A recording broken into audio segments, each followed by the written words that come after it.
Bismillahirrahmanirrahim. Assalamualaikum warahmatullahi wabarakatuh. Alhamdulillahirabbil alamin. Wassalatu wassalamu ala al-mab'uuthi rahmatan lil alamin. Nabiyina Muhammad wa ala alihi wa ashabihi wa man sara ala nahjihi wa iktafa bi atharihi ila yaumiddin. Qala Allah Ta'ala fi kitabihil karim wa huwa asdaqul qailin. يا أيها الذين آمنوا اتقوا الله حق تقاته ولا تموتن إلا وأنتم مسلمون. وقال أيضا جل شأنه في آية أخرى يا أيها الناس اتقوا ربكم الذي خلقكم من نفس واحدة وخلق منها زوجها وبث منهما رجالا كثيرا ونساء واتقوا الله الذي تساءلون به والأرحام إن الله كان عليكم رقيبا. وقال أيضا جل وعلا يا أيها الذين آمنوا اتقوا الله وقولوا قولا سديدا يصلح لكم أعمالكم ويغفر لكم ذنوبكم ومن يطع الله ورسوله فقد فاز فوزا عظيما. فإن أصدق الحديث كتاب الله وخير الهدى هدى محمد صلى الله عليه وسلم وشر الأمور محدثاتها فإن كل محدثة بدعة وكل بدعة ضلالة والضلالة أهلها في النار. معاشر المسلمين والmuslimat, al-ikhwa wal akhwat a'azzakumullah. Alhamdulillah, di malam ini kita kembali melanjutkan pembahasan rutin kita, membahas kitab Manhajus Salikin wa Tawdih al-Fiqh fid Din li fadilati Syekh Abdurrahman bin Nasir As-Sa'di rahimahullah. Ma'asyiral muslimin wal muslimat, jamaah salat maghrib yang dimuliakan oleh Allah. Di malam ini kita akan masuk dalam bab yang baru terkait dengan dua salat hari raya. Bab salat dua hari raya, Idul Fitri dan Idul Adha. Sebelumnya kita telah menyelesaikan terkait dengan masalah babu salatil Jum'ah, bab salat Jumat. Ada segi kemiripan terkait salat Jumat dengan salat Id. Hanya saja perbedaannya begitu jelas. Terkait dengan jumlah rakaat, maka semuanya sama-sama terdiri dari 2 rakaat. Terkait dengan hukum salat Jumat, sepakat para ulama bahwa itu adalah kewajiban bagi seorang laki-laki yang mukallaf muqim, bukan musafir. Kalau musafir, maka mereka gugur kewajiban mereka untuk sholat Jumat, mereka sholat zuhur. Adapun terkait dengan sholat Id, silang pendapat di kalangan para ulama. Sebagian mereka menganggap bahwa hukumnya adalah sunnah muakkadah, sunnah yang sangat-sangat ditekankan. Namun sebagian ulama yang lain berpendapat bahwa hukumnya adalah wajib. Hukumnya adalah wajib. Nah, ini pendapat kedua ini adalah pendapat yang insyaallah lebih tepat, bahwa salat Id hukumnya adalah sesuatu yang wajib. Kenapa? Karena salat Id ini adalah simbol, adalah sesuatu yang mesti ditampakkan. Bayangkan kalau orang hanya menganggap sebagai sunnah, tidak akan ada orang yang bersemangat untuk melakukan salat, ya. Tetapi kalau dikatakan bahwa salat Id itu hukumnya wajib, maka kaum muslimin tidak akan mungkin mereka menelantarkan kewajiban-kewajiban yang Allah SWT wajibkan. Ini pada asalnya. Baik, kemudian dari segi khutbahnya, kalau salat Jumat itu khutbah dulu baru salat. Adapun salat Id, maka seorang khatib atau imam, dia memimpin salat para jamaah dengan 2 rakaat. Setelah itu baru berkhutbah, khutbahnya di akhir. Berarti salat Id itu ada kemiripan terkait dengan khutbahnya, sama dengan salat apa? Salat istisqa, salat minta hujan, ya. Karena di situ khutbahnya di akhir. Demikian pula salat gerhana, salatul kusuf, karena salat dulu baru khutbahnya di akhir. Baik, kata beliau hafizahullah di halaman 113, dari buku cetakan Dar Ibnul Jauzi, buku Ad-Dalil ala Manhajis Salikin, dalil-dalil untuk kitab Manhajus Salikin. Di halaman 113 kata beliau, babu salatil aidain, bab salat dua hari raya. Bab salat dua hari raya. Al-aidain itu berasal dari kata aidun, aid. Aid itu artinya sesuatu yang berulang. Aid artinya sesuatu yang berulang. Oleh karena itu Rasulullah SAW, ya, beliau menyebutkan bahwa 3 hari raya kaum muslimin yang berulang, 2 yang berulang setiap tahun, dan ada 1 hari raya kaum muslimin yang berulang di setiap pekan, yaitu hari Jumat. Adapun 2 hari raya itu adalah Idul Fitri dan Idul Adha. Maka Id itu artinya sesuatu yang berulang. Kalau dikatakan aidain, berarti ini adalah bentuk isim musanna, 2 Id artinya. Kalau Aidun 1 Id, aidain 2 Id. 2 Id, 2 yang berulang. Maksudnya Idul Fitri dan Idul Adha. Nah, ini adalah 2 hari raya besar kaum muslimin. Ya, Rasulullah SAW telah mengumumkan kepada para sahabat bahwa dulu di masa jahiliyah mereka merayakan hari raya jahiliyah. Tetapi Allah SWT telah menggantikan sesuatu yang lebih baik untuk kaum muslimin, yaitu Idul Fitri dan Idul Adha. Baik, ini penamaan Aid. Penamaan Aid. Kemudian kita masuk pembahasan di poin 178. Ini terkait dengan hukum yang dijelaskan oleh Syekh Abdurrahman bin Nasir As-Sa'di rahimahullah di sini. Kata beliau, "Amara an-nabiy sallallahu alaihi wasallam an-nas bil khuruj ilaihima hatta al-awatiq wal huyyad yashhadna al-khair wa da'wat al-muslimin wa ya'tazilu al-huyyad al-musalla muttafaqun alaih." Disebutkan di dalam hadis, ya, sebagaimana lafadznya datang dari Ummu Atiyah radhiyallahu anha, diriwayatkan oleh Imam Al-Bukhari dan Imam Muslim, ya, bahwasanya amara an-nabiyyu sallallahu alaihi wasallam an-nasa, Rasulullah SAW pernah memerintahkan manusia maksudnya seluruh kaum muslimin. Rasulullah memerintahkan mereka, seluruh kaum muslimin, untuk apa? Bil khuruji ilaihima, untuk keluar melaksanakan salat Idul Adha dan juga Idul Fitri. Ya. Hatta al-awatiq, sampai kata Rasulullah SAW, anak-anak gadis yang dipingit juga diperintahkan. Jadi anak-anak gadis yang dipingit ini para wanita-wanita yang masih gadis, yang mereka ini sudah merencanakan pernikahan, ya. Karena itu mereka dipingit. Dipingit itu mereka berada di rumahnya berdiam diri, tidak keluar-keluar, merawat diri, mempercantik diri, mempersiapkan fisik untuk pernikahan. Ini namanya wanita yang sedang dipingit. Tidak boleh kemana-mana dia, apalagi main panas-panasan, ya. Nah, ini sesuatu yang tidak dianjurkan.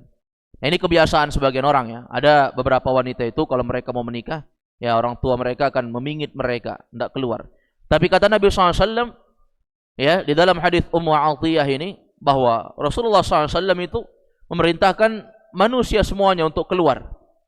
Keluar dalam artian apa? Ikut serta merayakan Id itu. Ikut serta merayakan Id, berkumpul, ya, di lapangan merayakan hari raya kaum muslimin. Itu simbol, syiar kaum muslimin yang ditampakkan, ya, oleh kaum muslimin kepada seluruh manusia, bahwa banyaknya kaum muslimin yang bersatu di dalam hari raya mereka. Berarti apa?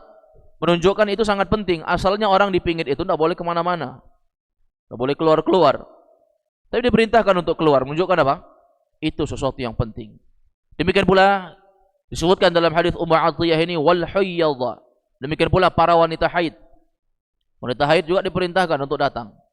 Hanya saja wanita haid itu mereka tidak sholat. Mereka keluar tetap diperintahkan walaupun haid. Jadi walaupun haid, Rasulullah memerintahkan mereka untuk keluar. untuk keluar meramaikan hari raya kaum muslimin yang sedang ditegakkan saat itu. Hanya saja mereka tidak melakukan sholat. Apa yang mereka lakukan saat sholat? Mereka tidak ikut sholat. Mereka bisa duduk berdiam diri, ya, dan mereka mendengarkan penyampaian khatib, ikut turut meramaikan. Demikian pula mereka ikut untuk membantu, ya, penyelenggaraan sedekah kaum muslimin, ya, menyenangkan hati-hati kaum muslimin. Nah, itu bukan sesuatu yang tercela. Di hari raya itu, apalagi hari raya Idul Fitri, dianjurkan bagi kita untuk idkhalus surur, menampakkan kebahagiaan atau memberikan kebahagiaan kepada orang, membuat orang lain tersenyum, membuat orang lain bahagia dengan sikap kita, dengan pakaian kita, dengan tutur kata kita, atau dengan harta kita, sedekah kita, yang dikenal dengan THR, ya, kalau orang Indonesia. Nah, itu sebenarnya perkara yang disyariatkan, ya.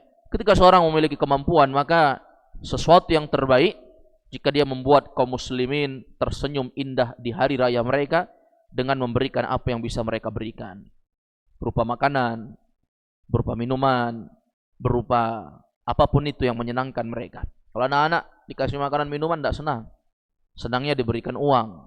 Ya, berikan itu walaupun tidak banyak. Berikan walaupun tidak banyak. Minimal kita memberikan kepada orang-orang terdekat kita, adik kita, atau orang-orang yang mungkin saja mereka membutuhkan kebantuan, atau bahkan anak-anak kita sendiri, ya. Nah, itu sesuatu yang sangat-sangat betul-betul disyariatkan di dalam syariat Islam ini. Baik, jadi bahkan wanita haid juga diperintahkan. Berarti apa? Menunjukkan betul-betul penting ini masalah ini. Bukan masalah yang dianggap ringan oleh sebagian orang. Bergampangan untuk tidak datang sholat Id, untuk tidak sama sekali menampakkan kebahagiaan mereka. Bahkan hari raya pun dia seakan-akan sama dengan hari-hari biasa. Pakaiannya lusuh lantas seperti hari biasa, kemudian mukanya selalu merengut seperti hari biasa, ya. Demikian pula di rumahnya pun tidak ada sama sekali hal-hal yang menunjukkan bahwa dia sedang berhari raya. Nah, ini dibedakanlah, ya. Kalau hari-hari biasa kita seperti ini, minimal kita punya tabungan, ya, sekecil apapun itu tabung uang untuk kita bisa memberikan kepada orang-orang di hari tersebut, di hari spesial yang Allah SWT menjadikan itu sebagai hari raya yang berulang untuk kaum muslimin. Dan Rasulullah SAW, tatkala beliau di hari raya, maka beliau memakai pakaian yang bagus. Rasulullah SAW, ya, bukan orang yang disebut dengan harta yang melimpah ruah, tidak. Tapi beliau mempersiapkan pakaian beliau yang terbaik, khusus untuk dipakai di hari lebaran, di hari raya, ya. Demikian pula beliau mempersiapkan sebagian hartanya untuk dia berikan kepada orang, untuk membuat manusia tersenyum di hari raya mereka. Nah, ini yang mestinya kita ingat jamaah, bahwa sedekah itu bukan hanya bisa dilakukan oleh orang-orang yang kaya. Kadang orang-orang yang mereka hidupnya juga pas-pasan, maka mereka bisa mengumpulkan harta mereka walaupun itu sedikit. Dan orang yang beriman itu, Allah SWT menyebutkan sifat mereka, wa mimma razaqnahum yunfiqun. Di antara apa yang Allah berikan, Allah rezekikan kepada mereka, mereka infakkan sebagiannya. Tak usah semua. Walaupun itu sebagian, maka itu cukup untuk membuat kaum muslimin tersenyum di hari raya mereka. Wa yashhadnal khaira. Demikian pula disebutkan oleh Ummu Atiyah bahwasanya mereka ikut menyaksikan kebaikan. Mereka berarti ikut menyaksikan. Bukan kita tinggal diam di rumah nonton TV, atau sebagian orang hanya sibuk dengan bermain game di rumah, bermain handphone, ya. Tidak. Tapi itu hari yang memang kita tampakkan bahwa kita menyaksikan kebaikan, melihat manusia berkumpul bergembira dengan itu. Demikian pula melihat masing-masing kaum muslimin saling kunjung mengunjungi satu sama lain, ya, sehingga timbul rasa cinta persaudaraan. Yang salah paham selama ini, ternyata tatkala berjumpa dan berbicara, hubungan mereka kembali menjadi baik. Permusuhan antara kakak dan adik, ketika bersatu dan saling mengunjungi, saling memberi hadiah, maka akan timbul rasa cinta. Nah, ini makna Idul Fitri itu, ya, hari raya itu seperti itu. Saling mengunjungi, saling mengobrol. Kadang berbeda jemaah. Kita menjalin komunikasi dengan handphone, dengan kita mendatangi orang langsung, itu berbeda tentunya. Itu tentunya berbeda. Maka timbul banyak sekali kebaikan.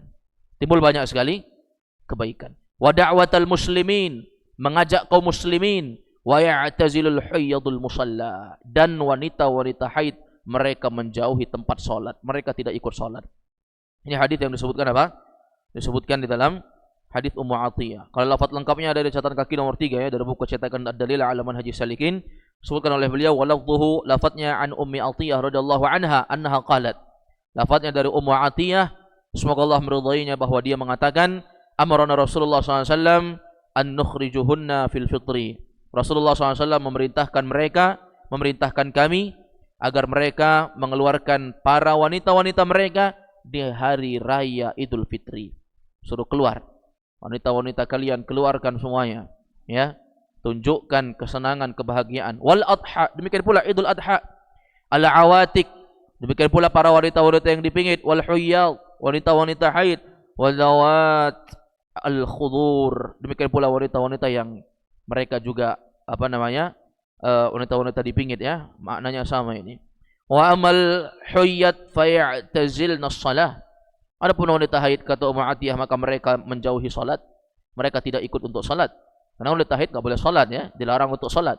Kalau mereka melakukan salat, mereka bukan dapat pahala, malah mendapatkan dosa. Wa yashhadnal khaira wa da'watal muslimin, dan mereka ikut menyaksikan kebaikan dan mengajak kaum muslimin. Ini hadis riwayat Bukhari Muslim. Berarti apa? Yang benarnya hukum melaksanakan salat Id itu hukumnya adalah wajib menurut, ya, pendapat yang paling kuat. Walaupun ada silang pendapat di sini. Ya. Kenapa? Karena kalau kita katakan sunnah muakkadah jemaah, banyak orang bergampangan. Menganggap ini sebagai hal yang sepele. Karena kalau masalah sunnah itu banyak orang sepele. Tapi kalau itu adalah wajib, maka tidak mungkin ada orang yang meninggalkan kewajiban. Nah, saya lebih condong dari pendapat ini bahwasanya salat Id itu dihukumi sebagai sesuatu kewajiban karena urgensinya sangat luar biasa. Dan bagaimana kita lihat dengan salat Id ini berkumpulnya manusia, maka di situ akan menjadikan kebaikan-kebaikan yang besar. Walaupun sebagian ulama ilmu mengatakan hukumnya hanya sunnah saja, karena tidak ada yang wajib dari salat kecuali hanya salat 5 waktu saja. Ini pada asalnya. Wallahu a'lamu bishawab. Kemudian kata beliau di poin ke-179. Wa waqtuha min irtifa'i syamsi qida rumhin ila zawal. Adapun waktunya, yakni waktu pelaksanaannya, yaitu bermula min irtifa'i syamsi, saat meningginya matahari. Ya. Qida rumhin, yaitu setinggi 1 tombak. Naiknya, meningginya matahari setinggi 1 tombak ila zawal, dan itu berakhir sampai zawal, sebelum tergelincirnya matahari. Matahari. Ini waktu pelaksanaan salat Id. Jadi salat Id itu boleh-boleh saja dilakukan, ya, selama matahari itu sudah meninggi setinggi 1 tombak dan sebelum zawal, sebelum matahari tergelincir masuk waktu zuhur. Kalau sudah masuk waktu zuhur, ya, misalnya belum diketahui hilal atau bulan sabit kecil yang menentukan masuknya tanggal 1 di setiap bulan Hijriyah itu, ya, belum diketahui, tidak nampak misalnya. Kemudian nanti ada yang beritakan habis sholat zuhur, baru dia katakan, kami kemarin melihat hilal, sudah masuk, harusnya hari ini kita lebaran. Ya, apakah boleh sholat Id? Maka tidak boleh sholat Id karena waktunya sudah keluar. Maka besok, pernah kejadian jemaah, ya, di masa Rasulullah SAW. Saat itu, ya, para sahabat dan Rasulullah SAW mereka tidak melihat, disebabkan karena, ya, tumpukan awan yang sangat hitam, ya, kondisi langit yang sangat gelap, ya, dengan kondisi cuaca yang kurang baik saat itu, sehingga tertutupi hilal, tidak kelihatan. Apalagi zaman dulu, ya, sulit sekali untuk melihat itu. Zaman sekarang saja menggunakan alat-alat canggih bisa meneropong sampai kelihatan hilal, terkadang juga tidak terlihat, tertutupi dengan awan dan yang semisalnya. Tapi zaman Nabi SAW pernah kejadian tidak kelihatan. Begitu keesokan harinya, mereka masih lanjut berpuasa kan, Ramadan ini, belum lebaran, Ramadan. Jadi lanjut karena enggak lihat hilal kan. Ada hadis Rasulullah SAW, fa in ghummiya alaikum, ya, kalau kalian tertutupi awan, tidak bisa melihat hilal, genapkan menjadi 30. Bulan Ramadan digenapkan menjadi 30 hari. Jadi kalau genap 30 hari pasti besoknya adalah 1 Syawal, karena bulan dalam hitungan Hijriah itu hanya 29 atau 30, tidak ada penanggalan 31, itu tidak ada. Ya. Jadi kalau misalnya 29 nggak kelihatan, ya pasti 30 itu sudah hari terakhir, besoknya pasti Lebaran. Jadi singkat cerita, diceritakan oleh para sahabat Nabi SAW, saat itu Rasulullah dan para sahabat nggak melihat hilal. Jadi mereka terus berpuasa sampai sore jamaah. Begitu sampai sore, maka datanglah beberapa orang yang mereka ini adalah para penunggang kuda. Mereka berjumpa dengan Nabi SAW dan memberitakan, ya Rasulullah, sesungguhnya kami melihat hilal kemarin. Artinya apa? Harusnya kita sudah hari raya hari ini. Tapi ini orang, para penunggang kuda ini baru saja memberitakan kepada Nabi. Apa yang terjadi? Apakah Lebaran saat itu? Jawabannya tidak. Nabi SAW memerintahkan para sahabat untuk berbuka. Diperintahkan untuk berbuka. Dan mereka berbuka. Kemudian apa? Salat Id ditegakkan keesokan harinya. Karena nggak bisa dilakukan.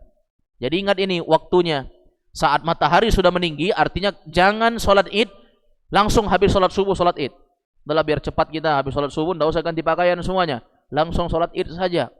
Nah ini timbul ajaran baru nanti.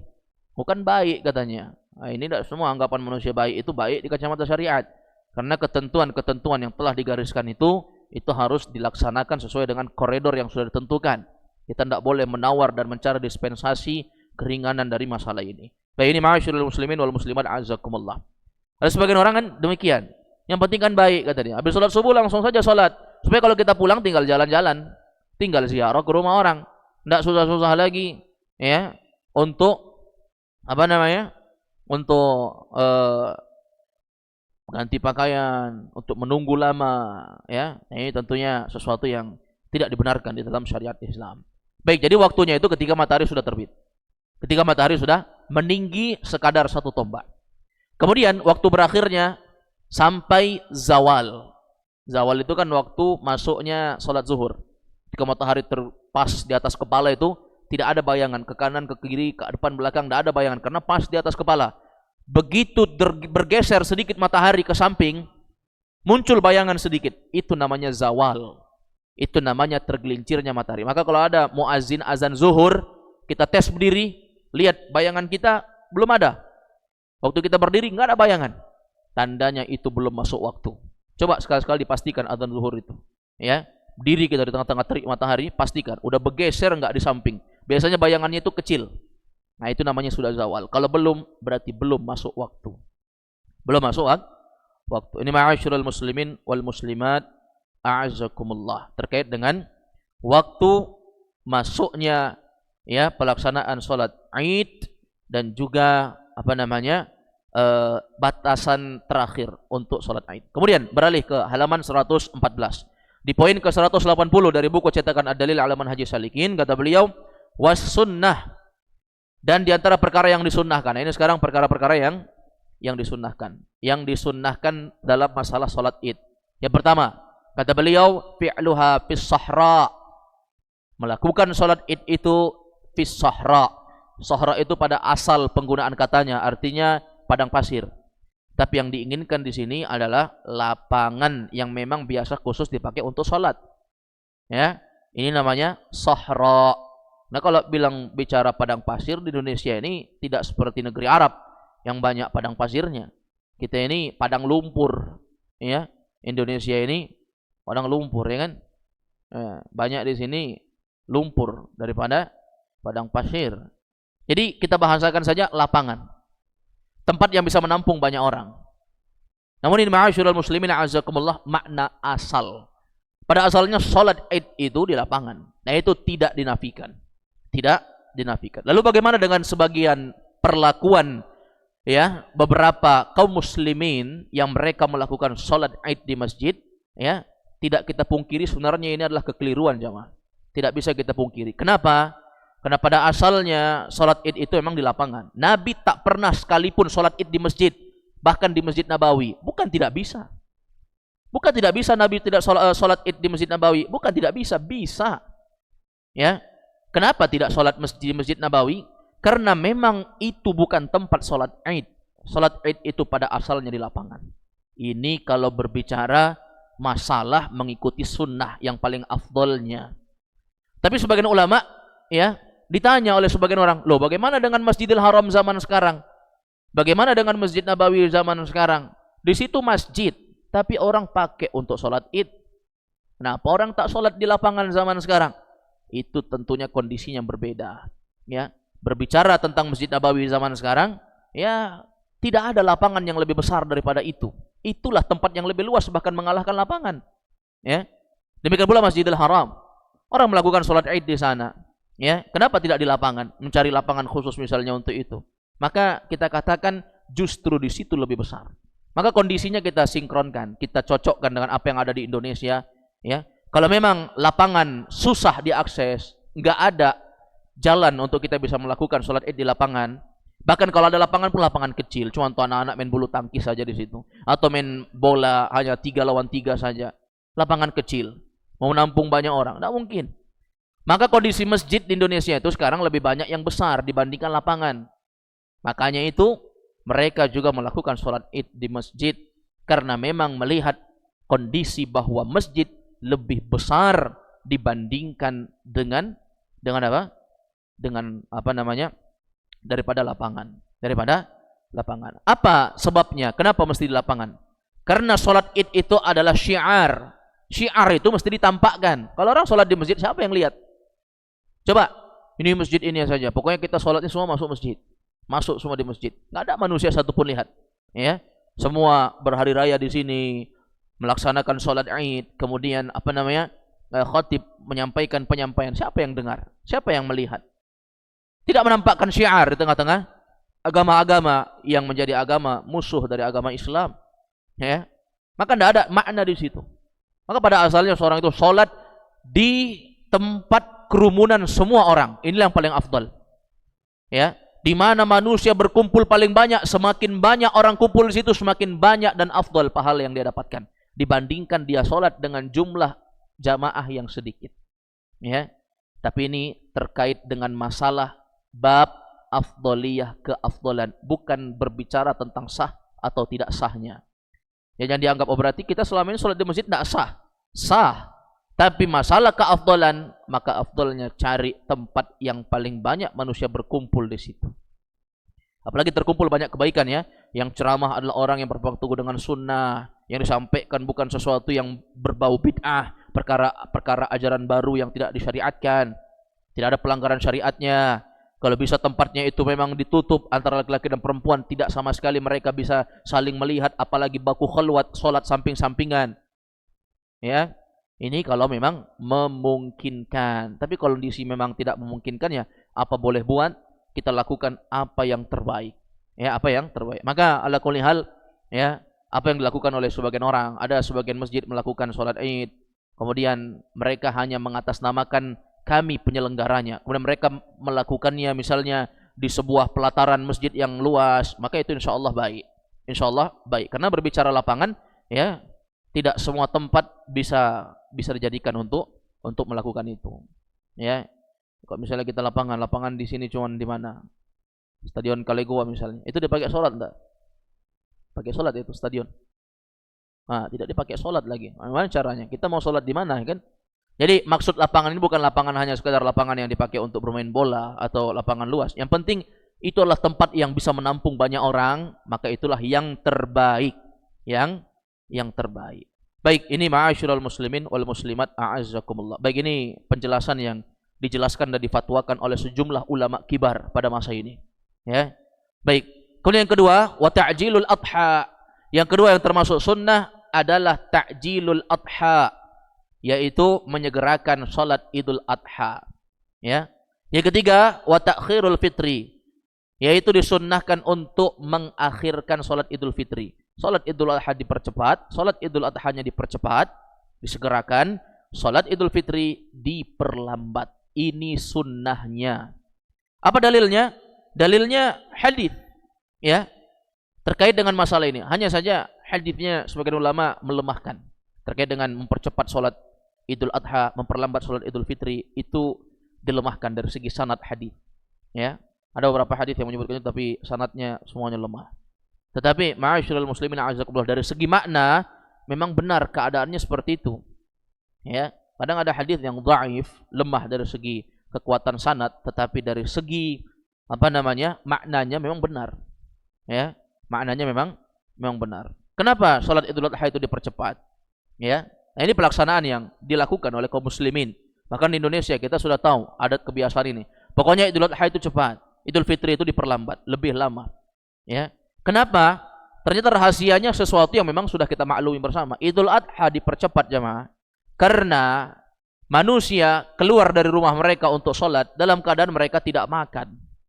Mereka tidak makan. Dan nanti mereka makan setelah pulang sholat dan menyembelih hewan kurban mereka. Maka dipercepat. Supaya cepat sholat, tapi jangan cepat sholat habis sholat subuh langsung sholat. Sah atau tidak? Hah? Sah tidak? Habis sholat subuh langsung sholat? Ya tidak sah. Belum masuk waktunya. Belum masuk waktunya. Tadi waktunya kapan? Ya, min irtifa'is syams. Ketika meningginya matahari qaida rumhin, setinggi satu tombak. Naik dulu matahari, kelihatan. Baru apa? Baru bisa melakukan sholat. Jadi ma'asyiral muslimin wal muslimat azakumullah, kalau mereka percepat sholat mereka, kemudian mereka pulang menyembelih hewan kurban segera, lalu mereka masukkan makanan pertama yang masuk di lambung mereka adalah kurban mereka, itulah yang diamalkan Nabi. Ya, karena itulah yang paling afdal. Kadang kita kurban itu kita serahkan ke masjid, lama sekali diproses. Pengurus masjid pun sibuk juga, makan coto dulu, makan lontong dulu, makan ketupat dulu, ya. Setelah makan mereka kunjungan keluarga, atau ada keluarganya mengunjungi. Akhirnya tidak disembelih-sembelih. Habis zuhur, masa orang tahan lapar? Puasa ini satu harian. Orang sudah makan enak, kita belum makan karena mau mencontoh Nabi. Bagaimana solusinya? Tidak usah serahkan ke masjid. Sembelih sendiri, makan, bagi sebagiannya kepada orang-orang fakir. Tapi kan tak semua orang mampu ini. Maka ada pihak-pihak masjid yang apa? Memudahkan kita. Tinggal terima, adapun penyaluran mereka siap untuk membantu. Nah, ini dikondisikanlah yang mana yang mudah bagi kita, itulah insya Allah yang terbaik. Dan hukum menahan makan ketika keluar salat Idul Adha itu bukan sebuah kewajiban. Itu hanya dilakukan oleh orang yang mereka berkurban. Karena mereka nanti makan dengan apa? Dengan hewan sembelihan mereka. Dengan hewan sembelihan mereka. Nah, ini hukumnya bukan wajib ya. Kalau ada orang yang memang tidak tahan lagi sampai mual dia saking laparnya karena tidak makan memang berapa hari sebelumnya, maka makan saja. Enggak masalah. Ini hanya bab sunnah, bukan keharusan. Adapun Idul Fitri kenapa harus diakhirkan? Kenapa Idul Fitri itu dilambatkan lebih lama sholatnya dibanding Idul Adha? Karena di subuh hari ada syariat zakat dan itu adalah waktu yang paling afdal untuk memberikan zakat. Zakat yang paling afdal diberikan di subuh hari setelah sholat subuh. Antara setelah sholat subuh sampai diselenggarakannya sholat id, ya, sholat Idul Fitri. Nah, itu yang paling afdal. Cuman kan tak sempat kita kalau membagikan di situ. Apalagi kita memakai jasa bantuan beberapa panitia masjid. Ya, pesan kita nanti ini dibagi habis sholat subuh ya. Nah, ini tidak mungkin. Siapa yang mau bagi jam segitu? Ya, pengurus masjid juga mau urus dirinya. Pengurus masjid juga punya keluarga. Dia juga mau urus yang lain. Ya, maka biasanya dibagikan di malam hari. Kalau kita mau bagikan sendiri, silahkan. Zakat itu tak mesti distorkan ke masjid. Ya, kita beli beras sendiri, simpan di rumah sendiri, ya, atur sendiri siapa-siapa yang mau kita kasih. Kita sudah punya cap siapa-siapa yang kita anggap sebagai orang yang pantas untuk menerima. Maka habis sholat subuh kunjungi rumah mereka. Habis sholat subuh kunjungi rumah mereka, datangi, ketuk rumahnya, berikan ya berupa beras zakat kita, sehingga itu membuat mereka senang, menjadikan orang tersenyum di hari raya mereka yang asalnya mereka bersedih karena tak punya apa-apa. Dengan zakat fitrah, zakat fitri itu sehingga menjadikan mereka kembali menjadi tersenyum. Baik, ini ma'asyiral muslimin a'azakumullah. Yang keempat dari sunnah di dalam salat Id, yaitu di halaman 115 poin keempat, kata beliau, wal fitru fil fitri khassatan qabla shalah bitamaratin witra. Kata beliau disunnahkan untuk makan, wal fitru disunnahkan untuk makan. Al fitru maksudnya berbuka ya. Disunnahkan untuk berbuka, makan fil fitri, khusus pada saat hari raya Idul Fitri, qabla shalah, sebelum salat. Jadi sebelum pergi salat Idul Fitri disunnahkan kita makan bitamaratin witra, dengan kurma dalam hitungan yang ganjil. Ya, disunahkan kurma. Tapi kalau tidak ada kurma, apapun jadilah. Yang penting ada yang dimakan. Rasulullah SAW makan kurma. Ya, dan makan kurma itu dengan bilangan yang ganjil. Ganjil itu berapa?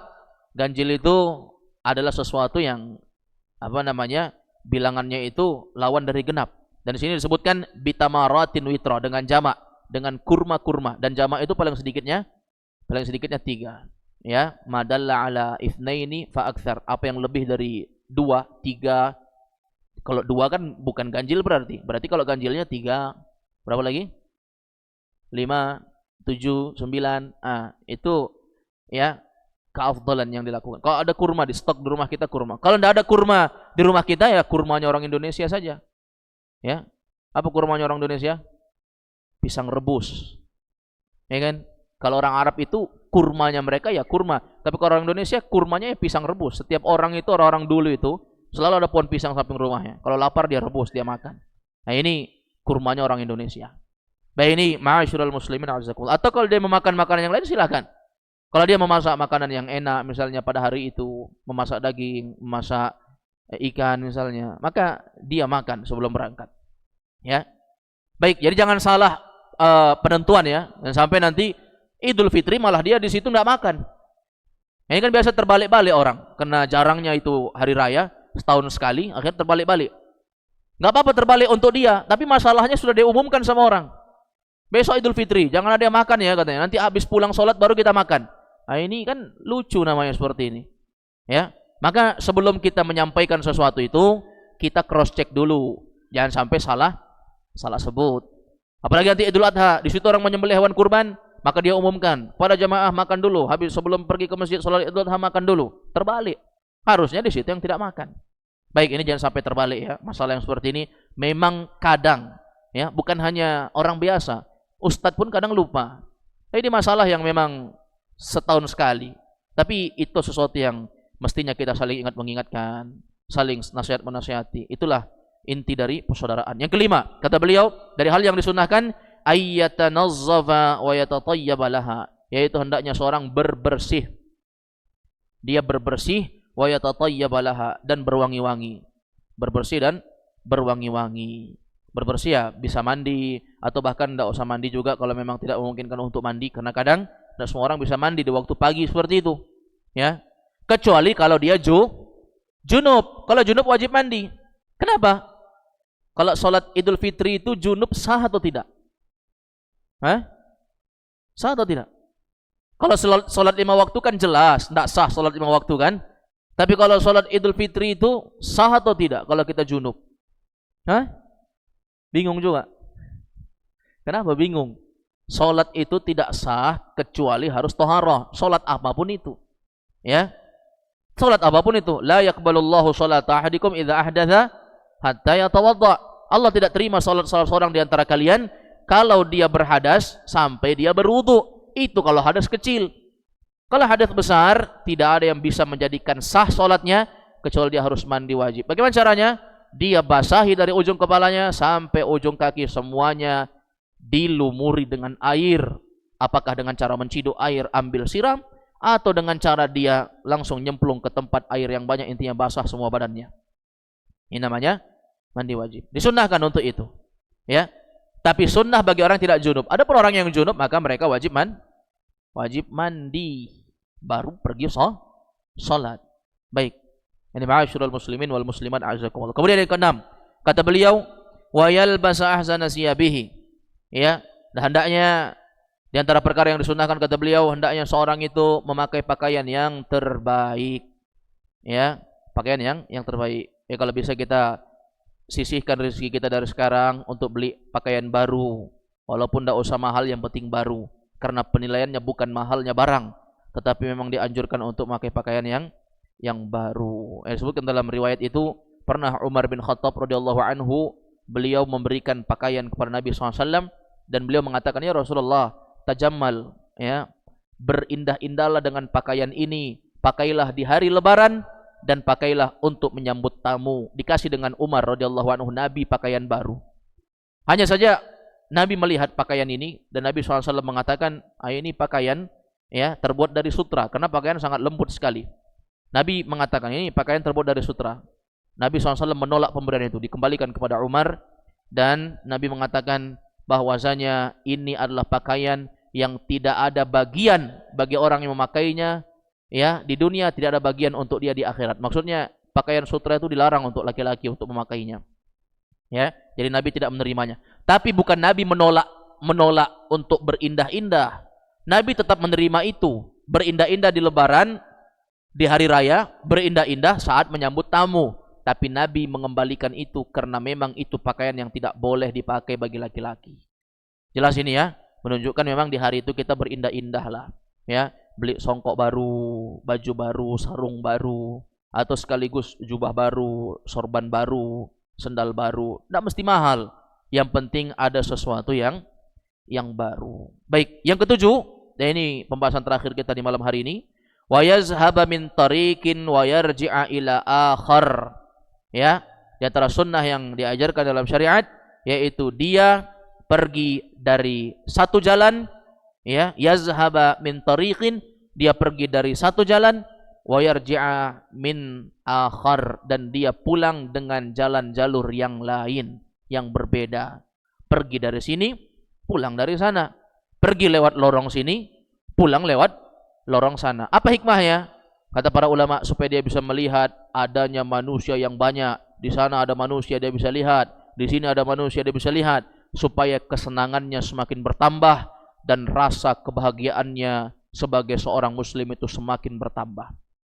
Kalau kita perginya lewat situ, pulangnya juga lewat situ, itu aja yang kita lihat. Kita nggak lihat banyak orang. Oh, ternyata lewat sana, oh ramai juga di sana. Lewat sini lagi, oh ternyata lebih ramai lagi. Coba kalau kita lewat sini, sini saja kita lewat. Ya, maka disunnahkan untuk pergi dari satu jalan dan pulang dari satu jalur yang berbeda. Dan ini disebutkan dalam hadis Jabir bin Abdullah radhiyallahu anhu, disebutkan di catatan kaki nomor 1, li hadis Jabir bin Abdullah radhiyallahu anhu annahu qala kana Nabi sallallahu alaihi wasallam idza kana yaum 'aidin khalafa at-tariq. Hadis riwayat Bukhari. Di riwayat Bukhari, dalam Sahih Al-Bukhari, Nabi SAW disebutkan oleh Jabir bin Abdullah adalah Rasulullah itu SAW kalau beliau SAW mendatangi sholat id, maka beliau selalu menyelisihi jalan yang beliau pakai saat pergi dengan jalan yang beliau pakai saat pulang. Itu kebiasaan Nabi yang diamalkan dan itu dihitung sebagai sesuatu yang disunnahkan. Ya, tapi kalau memang mempersulit diri, mending janganlah jemaah. Nah, kadang ada orang yang lewat sini perginya aman. Dia tahu pulangnya ada satu jalur lagi sampai rumah saya. Tapi kalau saya lewat situ macetnya luar biasa. Karena memang di situ ada lapangan yang memang khotibnya lama sekali. Orang udah pulang semua, dia pasti masih ceramah situ. Kadang ada begitu kan? Kalau begini jangan merepotkan diri. Jangan sampai kita pergi cepat, pulangnya mau pulang cepat karena ada orang yang sudah datang ke rumah kita berkunjung misalnya. Gara-gara itu macetnya setengah mati sampai jam 10 pagi belum pulang. Harusnya jam 7 dia pergi sholat, jam 10 belum pulang. Kenapa? Macet panjang di situ. Gara-gara apa? Mau mengambil sunnah. Tapi kalau memang mau merasakan macet-macetan ya nggak apa-apa. Tapi ala kulli hal seorang itu memilih yang mana yang terbaik untuk dia. Kita mengamalkan sunnah itu bukan untuk merepotkan diri. Mengamalkan sunnah itu untuk mencontoh Nabi. Jangan gara-gara mau mengamalkan sunnah justru menjadi beban. Akhirnya tobat, tidak mau lagi saya sholat id, mending di rumah saja. Gara-gara dia sendiri yang salah. Wallahu a'lam bishawab. Semoga bermanfaat. Hadanallahu yakum ajma'in. Naktafi bi hadzal qadar. Wa sallallahu wasallam ala nabiyina Muhammad wa ala alihi wa sahbihi wasallam. Baik, silakan.